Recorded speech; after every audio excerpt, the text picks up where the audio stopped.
Sejam muito bem-vindos a mais um estudo promovido pelo Centro Espírita Bezerra de Menezes, o Apóstolo do Bem. Se você ainda não é inscrito em nosso canal, inscreva-se. E não esqueça de clicar no sininho de notificações para poder receber um lembrete todas as vezes que um vídeo for lançado. Se puder também, compartilhe este vídeo e todos os demais vídeos com seus amigos e familiares que possam se beneficiar dos estudos que têm sido feitos pela casa. Muito obrigado e que Jesus abençoe a todos. Boa noite a todos, todas. Hoje, dia 22 de julho de 2021, mais uma vez reunidos aqui pela internet, Centro Espírita Bezerra de Menezes, o Apóstolo do Bem, trazendo aí o nosso querido amigo Lourenço Neto para mais uma palestra para todos nós, mais uma reflexão, que está no Evangelho de João, capítulo 13, versículo 34, que vos ameis uns aos outros, como eu vos amei. São as palavras de Jesus. Então, que possamos elevar os nossos pensamentos a Deus, nosso Pai Criador, a Jesus, nosso mestre e amigo, aos benfeitores espirituais que nos propiciam esses momentos de elevação, de alta vibração. Senhor Jesus, neste momento, agradecemos a oportunidade de estarmos aqui reunidos em Teu nome, para mais um estudo do Teu Evangelho, das Tuas palavras. Que possamos, Senhor, a cada dia, vivenciar tudo que for dito aqui hoje, que possamos sentir essas palavras com os nossos corações abertos. Neste momento, nos lembramos de todos os que nos assistem, de todos os lares aqui representados, rogando a Tua bênção e a Tua misericórdia para todos e para todo o orbe terrestre. O Senhor também derrame Tuas bênçãos para o nosso expositor de hoje, Lourenço Neto, para todos os nossos companheiros encarnados, nossos companheiros desencarnados. Possamos, então, ter uma noite frutífera de bons pensamentos, de vibrações elevadas, de positividade.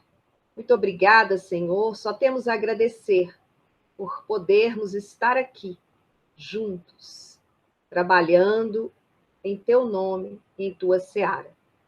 Ilumine a todos nós, hoje e sempre, que assim seja. Boa noite, seu Lourenço. Boa noite, Márcia. Então, mais uma vez, seja muito bem-vindo. E agora a palavra é toda sua. Obrigado.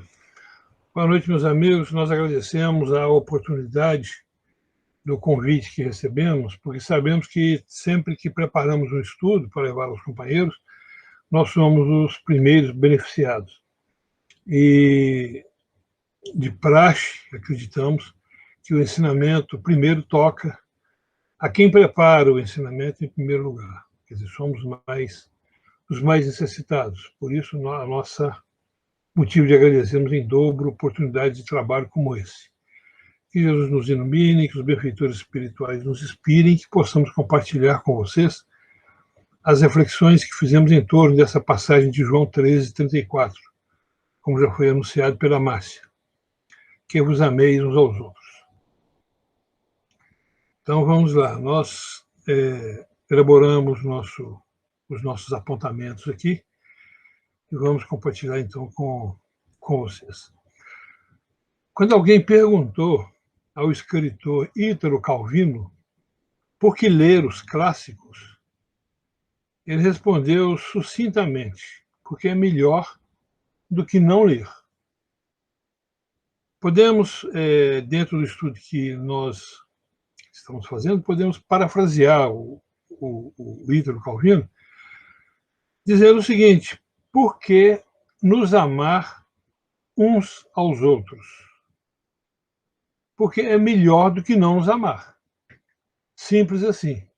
Poderíamos reduzir todo esse questionamento nessa simples resposta. Por que eu devo amar o meu irmão? Podemos levantar livros e livros com razões por que devemos amar os nossos irmãos. Nós podemos sintetizar da maneira mais simples, dizendo que é melhor do que não amar. Mas vamos tentar expandir a nossa compreensão a respeito disso. Aí está a paráfrase, então, de Ítalo Calvino. Vamos considerar aqui alguns pontos que nós levantamos nele na doutrina. Se todos nós, espíritos, fomos criados iguais, como está no Livro dos Espíritos, na questão 127. Se fomos criados simples e ignorantes, na questão 133. Mas chegaremos todos à perfeição, na questão 116. O todos aí nós negritamos para deixar claro que não há exceção. Então não existe espírito que não vai evoluir. Todos nós vamos evoluir, segundo o que depreendemos dos ensinamentos, das respostas dos espíritos a Kardec. E perfeição, destacamos aí também, deixamos em claro para mostrar que essa é a perfeição, chamar a atenção para que essa é a perfeição relativa, porque a perfeição absoluta é a perfeição de Deus. Essa está fora do nosso alcance, evidentemente. Mas dentro do nosso parâmetro temos uma perfeição que podemos atingir. E vamos atingir. E mais, se Deus nos criou para sermos felizes na eternidade, sendo a vida terrestre um meio de aperfeiçoamento moral, o grande objetivo é esse aperfeiçoamento moral, em que as vicissitudes ordinárias da vida, a diversidade dos gostos, dos pendores e das necessidades são recursos para esse objetivo de aperfeiçoamento, exercitando-nos na caridade, que é o amor dinamizado, com efeito, só a poder de concessões e sacrifícios mútuos podemos conservar a harmonia entre elementos tão diversos. Isso está no Evangelho segundo o Espiritismo, no capítulo 11, no item 13. Então, o que esse Espírito está falando é o seguinte: nós vamos chegar num ponto comum a todos nós, que é essa perfeição que nos é possível. Mas se somos, enquanto estamos em caminhada, se somos seres tão díspares, tão diferentes uns dos outros, com interesses, com características, com comportamentos totalmente diferentes, então só o exercício da tolerância mútua, a busca incessante pela harmonia, o sacrifício, às vezes, de interesses exclusivistas, é que nos vai permitir fazer essa caminhada da maneira menos dolorosa possível. Então, se o nosso propósito maior é nos integrar à obra, à grande obra da criação, não mais na condição de servos, mas então na condição de filhos. Nós, no nível de caminhada que nós estamos, se nós conseguimos chegar a servos, já é uma grande caminhada, é um grande passo, porque mesmo como servos somos bem complicados. Mas o nosso propósito é chegar na condição de filhos. Nós lembramos da parábola do conhecido como a parábola do filho pródigo, né? Mas é melhor dizer parábola dos dois irmãos, em que o filho que sai de casa, gasta tudo que ganhou de herança e volta arrependido para a casa do pai, ele volta falando que reconhecia que ele não merecia mais ser chamado de filho, pelo comportamento que ele teve em relação ao pai. Mas ele pediu ao pai que o aceitasse na condição de servo e o remunerasse como servo. O pai, no entanto, o abraça e faz toda uma festa pelo retorno dele, e falando claramente que é o filho que voltou para casa. Por que eu estou chamando a atenção da nossa percepção de nos colocarmos na condição de filho? Porque o servo, em relação ao patrão, ele tem uma relação de interesse. Ele é servo naquela casa, ele é servo daquele patrão, enquanto ele recebeu uma remuneração. Então, é uma postura da parte dele interesseira. E a do filho, não. O filho tem em comum interesses com o pai. Então, deve ser de interesse do filho a preservação do patrimônio, o uso adequado do patrimônio, e a todos os interesses que tocam ao pai tem que fazer parte também do rol de interesse do filho. Então, o convite é avançarmos um passo além de servos para nos integrarmos na condição de filho, que é o que nós realmente somos. Mas é um passo lá na frente. Mas olhamos ele desde agora. Né? É por isso que Jesus disse em João 10,30, eu e o Pai somos um, mostrando realmente essa unidade, essa comunhão do filho com o Pai. Então, aquilo que afetar o Pai afeta também o filho. Aquilo que for, vamos dizer assim, do agrado do Pai, é também do agrado do filho, deve ser do agrado do filho, se há essa perfeita integração. Nós podemos estabelecer, para melhorar a nossa compreensão, também de forma didática, podemos estabelecer meio que uma relação aritmética aí nessa história. Então, vamos colocar o seguinte, vamos imaginar o seguinte, isso é ilustrativo. Lógico que eu não estou matematizando uma coisa que não é por aí, mas para efeito ilustrativo. Se eu, vamos dizer, a letra A, tenho uma relação em comum com Deus Pai, seria então o B, e o meu próximo, que é o C, também tem uma relação comum com Deus Pai, que é o mesmo B. Então, quem lembra de um pouco de matemática do ginásio vai compreender isso. Então, eu A, tenho uma relação comum com o meu próximo C. E, obviamente, ele comigo. Lembra dessa fórmula da matemática? Se A é igual a B, se C é igual a B, então A é igual a C. É essa relação que nós colocamos aqui dessa forma. Se A tem uma relação com B, e C também tem uma relação com B, implica que A tem uma relação com C e C tem uma relação com A. Isso mostra. Por aí, nós já poderíamos entender por que o A tem que desejar o melhor possível para o C. Por que eu tenho que desejar o melhor possível para o meu próximo? Porque nós dois temos uma relação em comum, que é a divindade, que é o nosso Pai em comum. Essa relação recíproca ela está estabelecida logo no início da prece cristã padrão. Quem lembra da prece cristã padrão aí vai lembrar que é o Pai Nosso, né? Então, qual é as duas primeiras palavras? Eu acabei de falar. Pai Nosso. Se repetimos isso há 2000 anos, que Jesus nos ensinou isso quando ele esteve entre nós, se repetimos o Pai Nosso apenas da boca para fora, sem assumir, nesse tempo todo, sem assumir toda a extensão do que essas duas pequenas palavras realmente significam, o que significa o Pai e o que significa o nosso,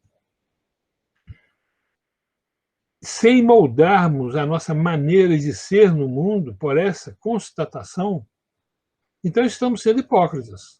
Porque há 2000 anos estamos repetindo Pai Nosso, Pai Nosso, Pai Nosso, mas não interiorizamos isso. E não botamos isso na nossa prática. Tremendamente hipócritas, a ponto de acharmos que podemos iludir Deus. Repetindo, Senhor, Senhor, Pai Nosso a vida inteira, Pai Nosso que estais no céu. Batendo no peito, repetindo ao Senhor, Senhor, não vai adiantar nada. Porque, na realidade, isso não é sincero, isso não está vindo de dentro da nossa alma. Não é por outro, então, que o Cristo nos advertiu, né? Nem todo aquele que diz Senhor, Senhor, entrará no reino dos céus. Ou, por que me chamais Senhor, Senhor, e não fazeis o que eu digo? Então, nós falamos muito, né? Nós somos cristãos, nós seguimos o Cristo, mas estamos praticando o que o Cristo nos recomendou, e ele, em determinado momento, nós vamos ver isso mais à frente, em determinado momento, quando perguntado qual era o principal mandamento, ele coloca o amar ao próximo equivalente ao amar a Deus. Então, se nós nos consideramos cristãos, e tem 2000 anos que essa mensagem está entre nós, o que nós estamos esperando para vivenciar, portanto, esse amor recíproco? Uma só palavra deveria bastar para responder essa pergunta que eu pus no início, né? Por que nos amar uns aos outros? E essa palavra é coerência. Se nós somos cristãos, se nós nos consideramos cristãos, seguidores do Cristo, então, para sermos coerentes, no mínimo devíamos nos esforçar um pouco mais para cumprir aquilo que ele nos orientou. Então, botei em prática aí o amarmos-nos mutuamente. Para não sermos mentirosos ou hipócritas, continuando aqui, e escaparmos da repreensão de Jesus. E olha que Jesus tem uma fala muito forte, né? Ai de vós, escribas e fariseus, hipócritas, porque sois semelhantes aos sepulcros caiados, que por fora realmente parecem mortos, mas interiormente estão cheios de ossos de mortos e de toda a imundícia. Então Jesus que não deixou por menos, né? Aí podemos pensar, pois é, olha como ele foi forte com os fariseus e os escribas.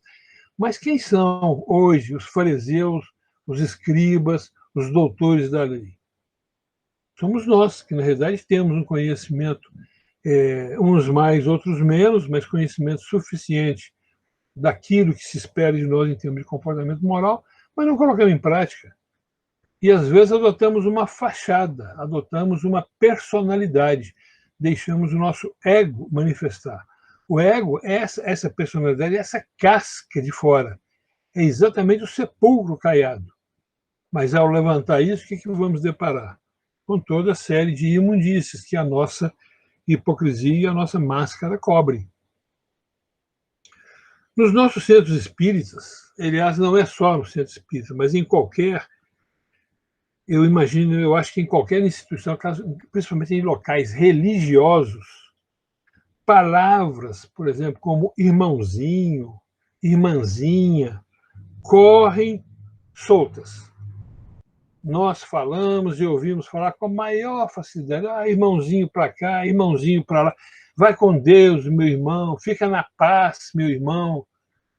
Então isso corre de maneira melíflua, tranquila, em lábios nada sinceros, ou muito pouco sinceros. Evidentemente que existem exceções. Ninguém precisa aí ficar bravo comigo. Se alguém acha que ele é absolutamente sincero quando ele fala irmãozinho, irmãozinho para o próximo, então, de repente, ele é a exceção da regra. Mas na grande maioria de nós, e eu estou tranquilamente no meio, não tenho o menor pudor em falar isso, muitas vezes nós falamos irmãozinho, irmãzinha, mas no fundo não estamos sentindo nada. Já estaremos muito bem se não estivermos sentindo o contrário. Se às vezes não falamos irmãozinho, irmãzinha, camuflando uma irritação que o próximo nos provocou, uma antipatia que o próximo nos provocou. Na verdade, queríamos estar longe dele, mas estamos ali dourando a pílula e mascarando a nossa própria realidade interna com palavras dessa natureza, irmãozinho, irmãzinho. Falamos e fazemos cara de doçura, de piedosos, mas estamos longe de sermos realmente assim. Sequer refletimos um pouco que seja do que elas querem dizer. Isso, meus amigos, é falta de coerência. Nós falamos, nós sabemos que o ideal é isso, mas não é isso que nós sentimos. Então, falamos, mas não temos a coerência daquilo que nós pregamos, daquilo que nós acreditamos. Olha, eu falo isso não é para nos incomodar, para criar desconforto, mas se nós não tivermos com clareza para nós mesmos a nossa deficiência, não temos como trabalhar com ela, não temos como transmutá-la. Se eu sou um indivíduo invejoso e nego a minha inveja, o que eu estou fazendo é mascarar uma situação e deixando quieto dentro de mim um verdadeiro vulcão. Mais cedo ou mais tarde, esse problema vai explodir, vai aparecer. Agora, quando eu olho essa minha deficiência, aqui nós estamos falando, então, na hipocrisia do nosso amor. Quando eu encaro isso, por mais envergonhado ou mais constrangido que eu fique, eu coloco uma lanterna sobre ele, eu ilumino esse meu lado sombrio, eu estou começando a transformá-lo. Se eu jogo luz na minha sombra interior, eu estou começando a clarear aquela situação. Então, só assim eu posso mudá-la. Se eu nego, se eu recuso, se eu continuo fingindo realmente que eu amo o próximo, que eu me preocupo com o próximo, sem encarar a minha realidade, isso, na verdade, vai formar um núcleo cada vez mais forte dentro de nós, que está lá mascarado. Ele não está sendo incomodado e continua pulsando e continua crescente. Não é à toa que Paulo registrou, vamos ver aqui, ó, ainda que eu falasse, naquela fala muito bonita que todo mundo conhece, logo na abertura, ele coloca, ainda que eu falasse a língua dos homens e dos anjos e não tivesse amor, seria como o metal que soa ou o sino que tine. Agora, pois, isso aí já no final da fala, permanecem a fé, a esperança e o amor. Esses três, mas o maior desses é o amor. Olha, a fé, a esperança e o amor, eles são as chamadas virtudes teologais. São as virtudes básicas, principalmente de quem quer se considerar cristão. Elas estão na base de todas as outras. E Paulo deixa claro que tem essas três que tem que permanecer, e é ela que tem que ser desenvolvida, mas que delas a maior é o amor. Então imagine, esperança sem amor, fé sem amor, não só não se sustentam, como não fazem também muito sentido. O que foi exposto até agora, o que nós falamos até agora, deve ser suficiente, deveria ser suficiente para responder a pergunta lá do início, né? Por que nos amamos? Mas vamos explorar um pouco mais. Quando Jesus, então, no momento em que ele está preparando a despedida dele dos discípulos, ele dá uma série de instruções e fala: um novo mandamento vos dou, que vos amais uns aos outros como eu vos amei a vós, que também vós uns aos outros vos ameis. Então ele deixa, olha, é como se eu estivesse dizendo o seguinte, que ele estava despedindo de tudo aquilo que eu ensinei para vocês, de tudo aquilo que nós vivemos durante todo esse período, vocês podem esquecer tudo. Se lembrarem disso e colocarem em prática, é o suficiente. E o interessante é ele colocar como que é um novo ensinamento. Na verdade, é uma nova abordagem, né? Porque isso é mais antigo que tudo. Isso já está lá no Antigo Testamento. Isso já está lá em Levítico, na tábua dos 10 mandamentos do amor a Deus e o amor ao próximo. Então, é novo, talvez na prática, na vivência, a que Jesus nos convida. Mas como orientação de vida, é muito antigo. E na maioria ou na totalidade das grandes filosofias morais, isso já existe, já é falado. É o tal de fazer ao outro o que eu quero que o outro me faça. Mas vamos analisar então outros 6 dias. Nós encontramos aí em Marcos 12, 30, 31, aquela passagem que eu falei que Jesus equipara o amor ao próximo ao amor a Deus. Perguntado pelo doutor da lei qual era o maior mandamento, ele responde: amarás, pois, ao Senhor teu Deus de todo o teu coração, de toda a tua alma, de todo o teu entendimento, de todas as tuas forças. Esse é o primeiro mandamento. E o segundo, semelhante a esse semelhante eu devia ter colocado em negrito, porque ele é fundamental, semelhante a esse amarás o teu próximo como a ti mesmo. Não há outro mandamento maior do que esse. Gente, esse versículo não é o motivo do nosso estudo, não vamos nos delongar nele mais do que o razoável, mas ele por si só caberia um estudo enorme. Por que Jesus coloca isso? O segundo, semelhante ao primeiro, é amar o próximo como a ti mesmo. Porque não tem como eu amar o Pai se eu não amar a criatura do Pai. Se todos nós somos filhos do mesmo Pai, não tem como eu amar a Deus odiando meu irmão. Então, enquanto eu tiver, nem precisa ser odiar, que odiar é uma palavra forte, mas uma antipatia, um alinhamento, um desinteresse pelo meu próximo, eu não vou conseguir, então, praticar o amar a Deus no seu sentido mais amplo. Eu vou amar de maneira intelectual, da boca para fora, mas não de maneira sincera. Acreditamos que isso já é suficientemente explicado daquela forma que nós colocamos lá, né? Aqui trazemos ela de volta, ligeiramente modificada só no formato. A e C tendo a relação com B e A e C tendo relação recíproca. Pedro também conclama a coerência. Quando ele fala, Pedro não,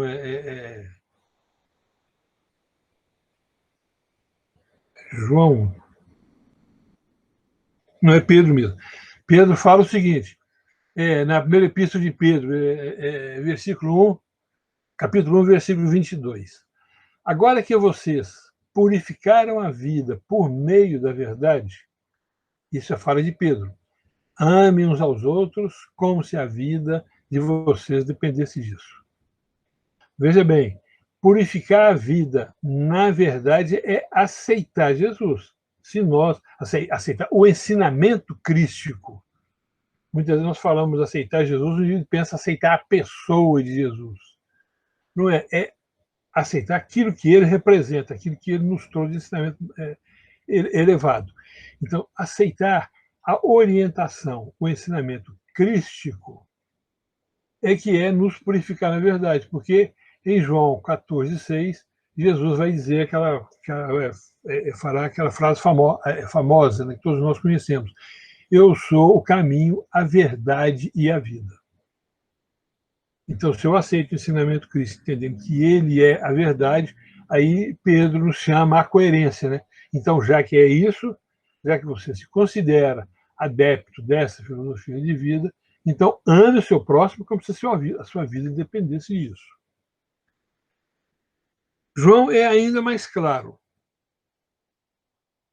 Vamos ver o que João fala. Aqui tem uma versão de uma mensagem, eu coloquei aqui a transcrição de uma versão da Bíblia que eu gosto muito, chamada Mensagem. Ele diz o seguinte, esta é a forma de ter certeza de que conhecemos Deus da maneira correta, que é guardar os seus ensinamentos. Então, se eu falo que eu conheço Deus, conhecer no sentido amplo, não é apenas no sentido de eu tive notícia, eu li sobre ele, eu até que raciocinei um pouco sobre ele. Não, no sentido mais amplo, de conhecer mesmo, quase que no sentido... quase não, no sentido de realmente comunhão com ele. Então, a melhor evidência, o melhor meio de deixar isso claro é que nós guardamos os seus mandamentos. E não é guardar na gavetinha da memória ou na gavetinha intelectual, é guardar no sentido de vivenciar, de colocar em prática o ensinamento, o mandamento. E aí João continua, eu o conheço bem. Quer dizer, o indivíduo falando, eu o conheço bem. Mas esse indivíduo não guarda os seus mandamentos. Então ele é um mentiroso. Sua vida não combina com suas palavras. Mas aquele que guarda a palavra de Deus demonstra o amor amadurecido de Deus. É o único meio de saber que estamos em comunhão com Deus, que estamos em Deus. Quem afirma ser íntimo de Deus deve viver o mesmo tipo de vida que Jesus levou. Então é um desafio aí bem forte para nós, né? Nós temos autoridade moral para falar, então, que temos intimidade com Deus. Nós vivemos como Jesus viveu, com aquela doação plena, aquela doação total. Então vamos aceitar, no mínimo, que estamos a caminho, estamos nos esforçando. E realmente procuremos nos esforçar. Meus amigos, não estou escrevendo nenhuma novidade. Volta aí a fala de João. Esse é o mandamento mais antigo que temos. E vocês o conhecem muito bem. João aqui está fazendo uma alusão ao Levítico, onde está lá a orientação para amar ao próximo. Sempre esteve implícito na mensagem, que é a Torá, que é a lei, então, para os hebreus, para os judeus. Então, está implícito na mensagem que vocês ouviram. Mas talvez seja novo também, pois recentemente se manifestou em Cristo e em vocês. as trevas saem e a luz verdadeira começa a brilhar, começa a resplandecer. Por quê? Porque então ele está falando, lá em Levítico está isso escrito. Então a orientação para quem ame ao próximo não é novidade. Mas talvez seja novo a dinamização disso, que é o que Cristo trouxe para nós. Quem diz que vive na luz, continua João, e odeia o irmão, ainda está na escuridão. Quem ama o seu irmão habita na luz de Deus e não impede que brilhe a luz dos outros. Mas quem odeia ainda está na escuridão, tropeçando, e não sabe que o fim está próximo, pois não consegue ver nada. Então, João é bastante claro e também ainda mais forte. Se nós falamos que amamos a Deus, mas não amamos o nosso próximo, então estamos tremendamente equivocados. Porque não tem como chegar a Deus, nem como amar a Deus, se não aprendemos a amar o nosso próximo. Até porque o nosso próximo é tão filho de Deus quanto nós também somos, né? Aí nós botamos a nossa fórmulazinha, só para que vocês tenham ela na memória por mais tempo. E se queremos assumir, então, esse nosso parentesco com Deus, como seus filhos, assumir essa nossa filiação divina, então só podemos nos olhar uns aos outros como irmãos. Irmão, então, é a grande cola que une os espíritos. Então, nós colocamos aí o sentimento, a cola que une os irmãos é a fraternidade. E a fraternidade, o que é? É o amor recíproco. É esse amarmos uns aos outros. No dicionário, nós temos que a fraternidade é a convivência afetuosa entre irmãos. É o afeto demonstrado por quem não se conhece. Aí é o amor ao próximo, que também é nosso irmão, né? É a convivência equilibrada e agradável entre várias pessoas. A expressão vem do latim fraternitas, que é a relação de parentesco entre irmãos.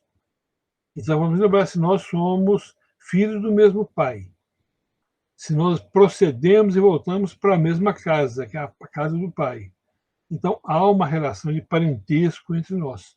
Temos que fazer isso desabrochar. No Evangelho segundo o Espiritismo, na questão no capítulo 11, nos itens de 8 a 15, existem várias anotações a respeito desse amor ao próximo. Eu selecionei algumas passagens aqui mais curtas e bastante esclarecedoras. Eu vou colocar todas elas e elas, inclusive, dispensam comentário. No item 8, pelo Espírito Lázaro, nós achamos esse trecho. O amor resume toda a doutrina de Jesus, visto que esse é o sentimento por excelência. A lei de amor substitui a personalidade pela fusão dos seres. Distingue as misérias sociais. Extingue as misérias sociais. No item 9, nós achamos essa passagem. O amor é de essência divina e todos nós, do primeiro ao último, todos vós, do primeiro ao último, tendes no fundo do coração a centelha desse fogo sagrado.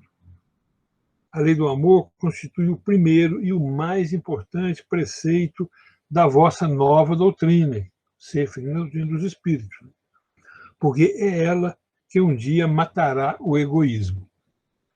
Os efeitos da lei de amor são o melhoramento moral da raça humana e a felicidade durante a vida terrestre.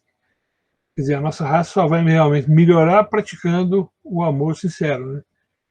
E na vida terrestre mesmo, poderemos vir a ser felizes de alguma forma. Evidentemente, não naquele nível de perfeição que o espírito superior alcança, mas podemos começar e viver aqui uma vida realmente enriquecedora e feliz. Ainda no capítulo 11 do Evangelho segundo o Espiritismo, o amor, no sentido profundo do termo, é o homem ser leal, probo, consciencioso, para fazer aos outros o que queira que esses lhe façam. Olha que interessante, é o homem ser tudo isso aí para voltar a sua atenção para o próximo. e fazer para o próximo o que eu quero que o próximo faça por mim. A proposta e o convite é: faça primeiro para você receber. Você está plantando, porque você só pode colher depois da plantação, né? É procurar em torno de si o sentido íntimo de todas as dores que acabrunham seus irmãos para suavizá-los e considerar como sua a grande família humana. E os Espíritos deixam isso muito claro, né? Muito além da relação carnal, a relação de sangue, nós pertencemos à família universal. Se todos os homens se amassem com mútuo amor, mais bem praticada seria a caridade. Se na terra a caridade reinasse, o mal não imperaria nela. Fugiria envergonhado, ocultar-se-ia, visto que em toda parte se acharia deslocado. O mal, então, desapareceria. Fica aí bem sério, bem certo. E a última passagem do Evangelho segundo o Espiritismo que nós anotamos: a verdadeira caridade constitui um dos mais sublimes ensinamentos que Deus deu ao mundo. Vamos considerar, então, vamos lembrar que a caridade é a dinamização do amor. Que eu posso até desenvolver um laço de afeto íntimo muito grande em relação ao meu irmão, mas se eu não operacionalizo isso, se eu não caminho na direção dele para fazer realmente uma coisa por ele, é um amor, como Paulo diz, né, como sino que tine. É um metal oco rangindo. Então, daí a importância da caridade, que vai implicar nessa aceitação e nessa vivência mútua. A verdadeira caridade constitui, então, um dos mais sublimes ensinamentos de Deus, deu ao mundo, repetindo: completa fraternidade deve existir entre os verdadeiros seguidores da sua doutrina. Amai-vos, pois, como filhos do mesmo Pai, não estabeleçais diferenças. Deus quer que todos sejam iguais, a ninguém desprezeis. No Livro dos Espíritos, já caminhando aqui para o nosso encerramento quase, no Livro dos Espíritos, a questão 886, nós encontramos essa pergunta que Kardec faz aos Espíritos: qual é o verdadeiro sentido da palavra caridade? Tal como Jesus entendia. Então, não é da maneira banal, não, da maneira que o Mestre entendia.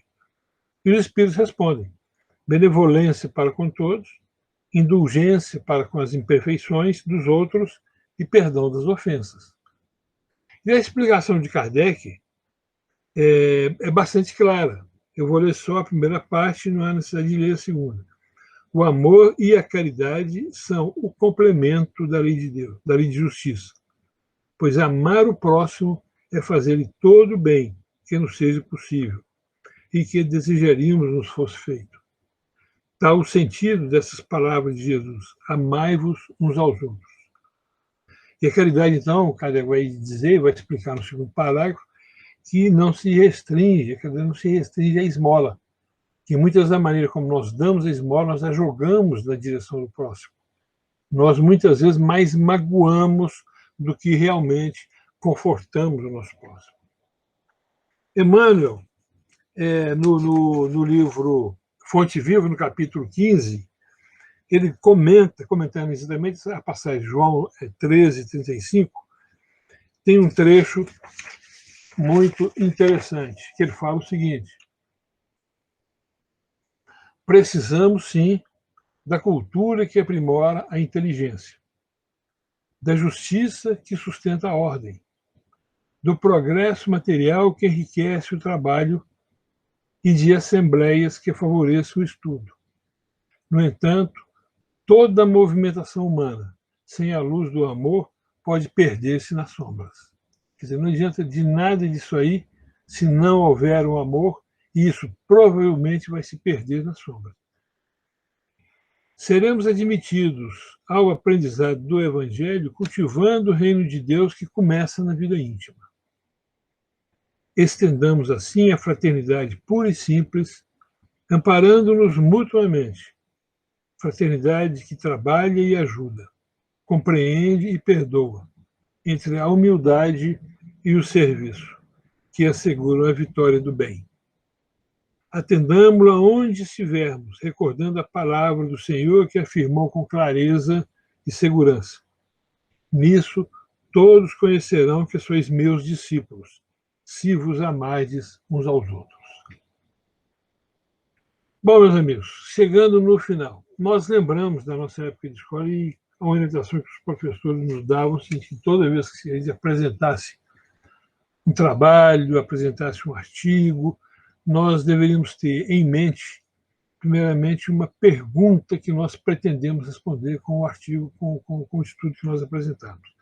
Então, nossa proposta aqui foi tentar trazer algumas respostas possíveis, e existem muitas outras que podemos levantar, da pergunta: por que nos amar uns aos outros? Essa foi a nossa pergunta inicial, nos aludindo, então, à colocação do Cristo, que vos ameis uns aos outros. Mas nós queremos, então, encerrar a orientação que eu estava falando. Nós começamos com uma resposta, mas devemos fechar também com outra pergunta. Aliás, começamos com uma pergunta e devemos encerrar com outra pergunta, ou outras perguntas, para que se estimule o serviço, o estudo, e continuemos, então, estimulados a buscar uma conversão cada vez maior. Aí eu quero deixar para vocês aqui algumas provocações.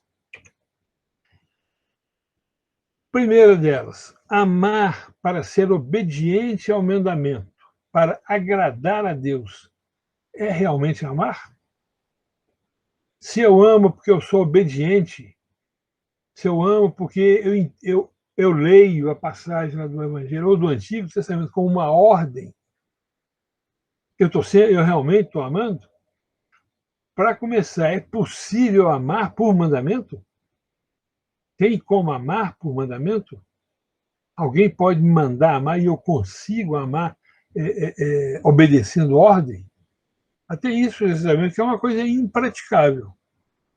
E se eu amo, então, para ser agradável a Deus, eu estou tentando negociar com Deus. É como se eu dissesse: meu Deus, olha como eu sou bonzinho, eu adoro a sua criatura, o meu próximo. Mas não ama coisa nenhuma. Mas mesmo que isso fosse possível, eu estou tentando barganhar com Deus, né? Outra provocação. Acatando o mandamento em obediência. Essa aí é parecida com a primeira. Nós somos amantes amorosos, parece redundância, né? Mas não é. Nós somos amantes amorosos ou somos amantes obedientes? Se nós nos perguntarmos, se alguém nos perguntar por que eu amo o meu próximo, e eu responder que eu amo porque é um dos mandamentos de Deus, então eu sou amante obediente. Eu não sou realmente um amante no sentido amplo da expressão. Outra provocação: se não fosse o sentido mandatório, amaríamos? Então, lá atrás, na época do Antigo Testamento, no início lá da formação da cultura hebraica, estava lá como mandamento divino, na tábua lá dos mandamentos, o amor ao próximo. Depois vem Jesus e reforça isso, e ao longo de toda a civilização, não só depois do Cristo, mas também antes do Cristo, a regra áurea, né? Ela é praticamente unânime no mundo inteiro: faça ao próximo o que você quer que o próximo te faça. Isso é uma coisa muito antiga, mas se não fosse, então, no caráter mandatório, será que nós realmente amaríamos? Ou nós amamos que estamos cumprindo ordem? Precisamos botar o dedo na nossa consciência e entender isso.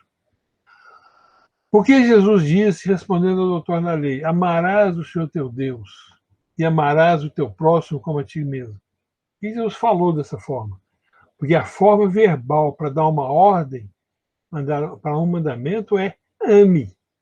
Então Jesus teria falado: ame a Deus, ame o teu próximo. Mas quando ele fala amarás, e parece que na redação também do Antigo Testamento, amarás o Senhor. Isso, na realidade, é uma constatação. Então, me deixa pensar, eu tomei a liberdade de pensar que Jesus não é como se estivesse dando uma ordem, é como se ele estivesse falando o seguinte: olha, na medida que vocês evoluírem, vocês aprenderão a amar a Deus naturalmente, aprenderão a se amarem reciprocamente naturalmente. Então, está aí uma proposta de a gente pensar, né? Por que Jesus falou amarás e não ame? Eu quero fechar com uma outra colocação, então, uma colocação que eu achei interessante, do filósofo Montaigne, no ensaio dele. Montaigne, como alguns companheiros nossos sabem, ele deixou uma série de ensaios que fazem um verdadeiro deleite de quem gosta de filosofia e de literatura. E tem um ensaio dele que chama Da Amizade. E nesse ensaio ele responde, num ponto lá, ele responde à pergunta. Ele tinha uma amizade muito grande por um outro filósofo chamado Etienne de la Boétie, e Etienne de la Boétie morreu. E perguntam para Montaigne por que ele gostava tanto de Etienne, o que os unia tanto, que amizade tão forte era essa que havia entre eles. E ele fala uma coisa que eu achei muito bonito, coloquei aqui para vocês.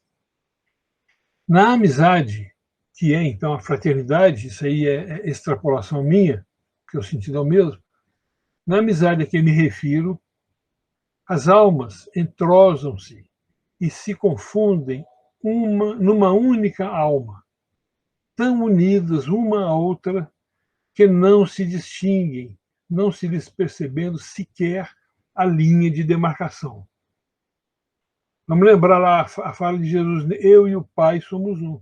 E depois a fala de Paulo, não sou mais eu que vivo, mas o Cristo vive em mim. Mostrando assim, já não é mais possível separar uma coisa da outra. Tal é a união. Mas voltando então a Montaigne, aí ela remata. Se insistirem para que eu diga porque eu amava, sinto que não o saberia expressar senão respondendo, porque era ele e porque era eu. Olha que coisa maravilhosa. O que Montaigne está nos dizendo aí? O amor fraterno, vivenciado no seu grau mais alto, ele permite uma fusão tal de almas que é como se essas almas se dissolvessem numa única. Mas, ao mesmo tempo, Montaigne deixa claro, eu e Boétie nos fundimos numa alma única, mas não perdemos a nossa individualidade. Eu continuo sendo eu, ele continua sendo ele. Porque aí está apontando no sentido do respeito mútuo. Aprendemos a nos amar, mas não perdemos o respeito uns pelos outros. Meus amigos, é isso que nós tínhamos. Nós agradecemos de coração o carinho, a atenção de vocês e o convite que recebemos para dividir com vocês essas reflexões. Ficamos aí, Márcia, à sua disposição. Terminamos aqui. Se você quiser acrescentar algum comentário, alguma pergunta, se nós pudermos ajudar. Eu acho que até passei do meu tempo, né? Não, São Lourenço, passou tempo, não. Passou do tempo, não, está ótimo. Nós é que agradecemos, né, por esses ensinamentos e que possamos realmente vivenciar esse amor, né, que Jesus nos deixou, né? Uhum. Esse amor fraterno mesmo, né? Agradecemos muito, viu? Nos esforçarmos mais para colocar em prática isso que nós viemos falando tanto tempo e praticando tão pouco ainda, né? Exatamente, isso mesmo. Então, meus amigos, nós continuamos com as nossas atividades online. Vocês podem acessar o YouTube, Bezerra de Menezes BH, todas as nossas palestras estão lá. E no próximo domingo, às 9 horas da manhã, nós teremos o Aderlande Ferraz ao vivo com o tema Ciro II, o ungido do Senhor. Então, a gente novamente se encontra e daqui a umas semanas aí nos encontramos de novo aí com o Lourenço Neto. Não é isso, Lourenço? É isso aí, Márcia. Isso mesmo. Obrigado. Muito obrigada. Que Jesus continue te amparando, te abençoando, viu? Obrigado, Márcia. Muito obrigada aí pelo carinho, sempre com a nossa casa. E a todos vocês que nos assistiram, uma ótima noite, que Jesus proteja e ampare a todos vocês. Muito obrigada e até a próxima. Até a próxima. Um abraço. Grande abraço.